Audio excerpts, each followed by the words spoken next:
నమస్కారం. జగన్మోహన్ రెడ్డి గారు అధికారంలో ఉన్నన్నాళ్ళు మాట తప్పను మడమ తిప్పను అన్నారు. ఈ రోజు ప్రతి విషయంలోనూ మాట తప్పాడు, మడమ తిప్పాడు. వైఎస్ఆర్ అంటే యువజన శ్రామిక రైతు పార్టీ అన్నాడు. యువకుల్ని మోసం చేశాడు, శ్రామికుల్ని మోసం చేశాడు, రైతుల్ని మోసం చేశాడు. యువకులకు ఉద్యోగ క్యాలెండర్ ప్రతి డిసెంబర్లోనూ విడుదల చేస్తానని చేయలేదు. 2 కాంట్రాక్ట్ ఉద్యోగస్తులందరినీ పర్మనెంట్ చేస్తానని చేయలేదు.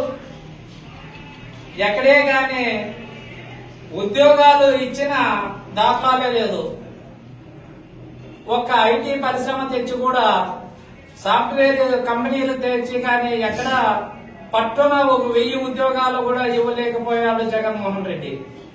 2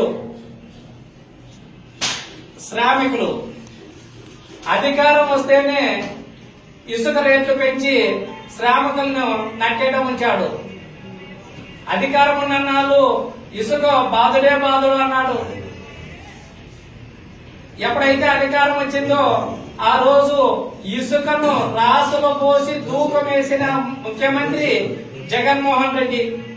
ఈ రాష్ట్రంలోనే కాదు, ఈ దేశంలో ఎక్కడా ఇసుకను రాసులు పోసి తూకం వేసిన ముఖ్యమంత్రులు లేరు.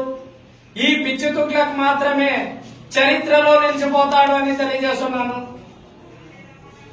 ఇసుక రేట్లు పెంచడం వలన బిల్డింగ్లు కట్టలేకపోయినారు.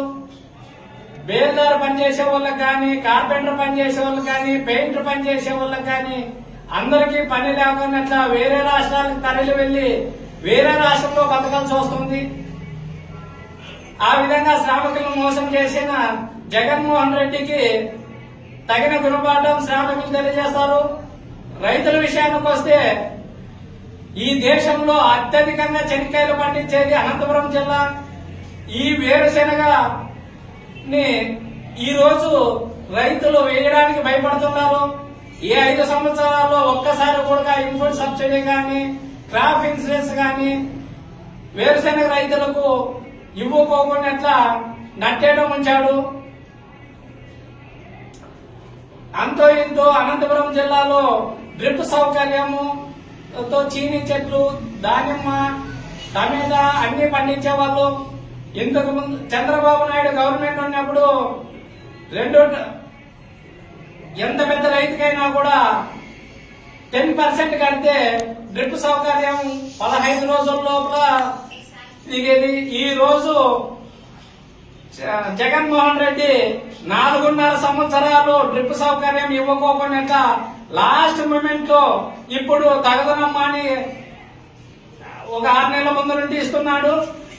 అది ఎలాగంటే చిన్న కారు రైతులకు మాత్రమే ఇస్తున్నాడు. పెద్ద కారు రైతులకి మనం బయట కొనేదానికన్నా ఎక్కువ రేటు ఆపేసిస్తున్నాడు.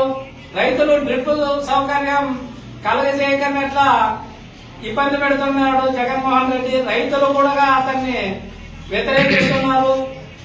శ్రామికులు, రైతులు, యువకులు అందరూ సంసిద్ధంగా ఉన్నారు జగన్మోహన్ రెడ్డి ఇంటికి పంపించడానికి అని తెలియజేస్తున్నారు.